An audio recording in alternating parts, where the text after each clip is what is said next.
జూరాల చివరి ఆయకట్టు పంట పొలాలకు సాగునీరు అందక పంట పొలాలు ఎండిపోవడంతో రైతులు మంత్రి జూపల్లి కృష్ణారావు దృష్టికి తీసుకెళ్లారు. దీంతో ఆయన స్వయంగా కాల్వల వెంట తిరిగి కాలువలను పరిశీలించారు. వనపర్తి జిల్లా చిన్నంబాయి మండలంలోని చిన్నమార్ మినీ ఎత్తిపోతల పథకం ద్వారా సాగునీరు అందక రైతులు ఇబ్బందులు పడుతున్నారని మంత్రి జూపల్లి కృష్ణారావు ప్రత్యేకంగా పరిశీలించడం జరిగింది. నేనేమన్నా 800 కాదు 1000 క్యూసెక్లు అని చెప్పాను.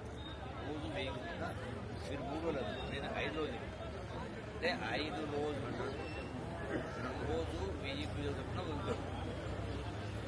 అంటే 5 రోజులు ఇస్తే ఒక తడి వెళ్తుంది. మళ్ళా 10 రోజులక మళ్ళా ఇదే ప్రకారం మళ్ళీ 5 రోజులు మళ్ళీ పెట్టి ఈ ప్రకారం వదిలితే 1.3 టీఎంసీ అవుతుంది. ఉన్నది దాంట్లో 3 టీఎంసీ ఉంది వాడుకుంటే. మరి గులాపూర్ ఉంది, అమితల్ ఉంది, ఆత్మహత్య ఉంది. ఈ చిన్నంబాయి మండలం పెంటల్లి మండలానికి సరే అవసరమైనటువంటి దాని గోదాములు కూడా కట్టించి ఏర్పాటు చేస్తా. ఎవరైనా పరిశ్రమలు పెడతా అంటే పరిశ్రమలకు కూడా దాన్ని ఇప్పించి ఏర్పాటు చేస్తా. దాని ద్వారా ఏదైనా పరిశ్రమలు పెడితే ఉద్యోగాలు వస్తాయి. కాబట్టి ఇది లెక్క మీ అందుకనే పుల్లం ఏదో చెప్తున్నా. చిన్నంబాయి మండలానికి అంత గవర్నమెంట్ అంటే అంత ల్యాండ్ వేరే ఎక్కడ లేదు. ఎవరైనా పరిశ్రమలు పెడితే మన దగ్గర అయ్యేది మామిడి తోటలు, చేపలు ఉన్నాయి. సో దానికి సంబంధించిన చిన్న ఫ్యాక్టరీలు పెట్టుకుంటుంటే దానికోసం అక్కడ ఫ్యాక్టరీల కోసం ఆ ల్యాండ్ను అలాట్మెంట్ చేసి ఏర్పాటు చేస్తాం. దానికి కూడా కొంత డబ్బును రిజిస్ట్రేషన్ వాల్యూ అవుతుందో ఆ అమౌంట్ను కూడా మీ కొప్పనూరు రైతుల ఖాతాకి జమ ఎంత చేయాలో చూసి కొంత డబ్బులు కూడా మీ గ్రామం పైకి ఆ 100 ఎకరాలకు ఎంత వస్తుందో, 1 కోటి వస్తుందో, 2 కోట్ల 3 కోట్లు ఎంత వస్తుందో ఆ డబ్బులు కూడా మీ గ్రామానికి ఇప్పించి ఏర్పాటు చేస్తాం. ఓకేనా? కొప్పనూరు రైతులు చేసేసాడు. మరి రైతు కమిటీ వెళ్ళరు. మళ్ళా కిరికిరి పంచాయతీ చేయగలరు. వచ్చినాక అక్కడ జూపల్లి అక్కడ తీసుకుపోయి ఇక్కడ తీసుకుపోయి నా ఎత్తిన టెంకాయలు కొట్టే కార్యక్రమం చేయొద్దు.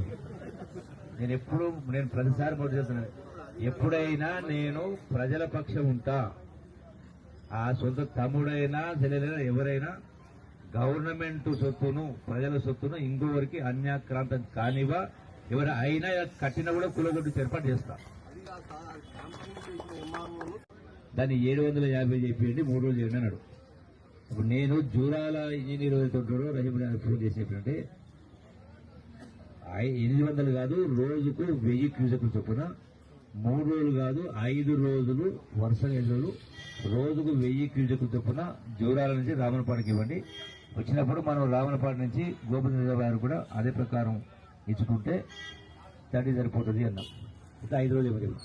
ఈ 5 రోజుల తర్వాత మళ్ళీ 10 రోజులక మళ్ళీ ఒక 5 రోజులు మళ్ళీ అదే ప్రకారం ఇవ్వమని చెప్పిన. వాస్తవంగా జూరాలలో నీళ్లు అనేది లేవు, చాలా తక్కువ, 3 టీఎంసీ అవుతుంది. ఆ జూరాలలో ఉన్న ఆయకట్టు మొత్తం దగ్గర 1,00,000 ఎకరాలు. దానిపైన మళ్ళీ భీమా 1,00,000 ఎకరాలు ఉంది, 2,00,000 ఎకరాలు ఉంది. ఉన్నదేమో 3 టీఎంసీ. సిస్తేమో భీమా ఒక 89,000 ఎకరాలు ఉంది. జూరాల 1,00,000 ఎకరాలు అంటే 2,00,000 ఎకరాలు. 2,00,000 ఎకరాలకు నీళ్లు కావాలంటే వాస్తవ నీళ్లు కావాలంటే 20 టీఎంసీ కావాలి. వాళ్ళకు ఉన్నది 3 టీఎంసీ. అయినా కూడా దానిలో రోజుకు అంటే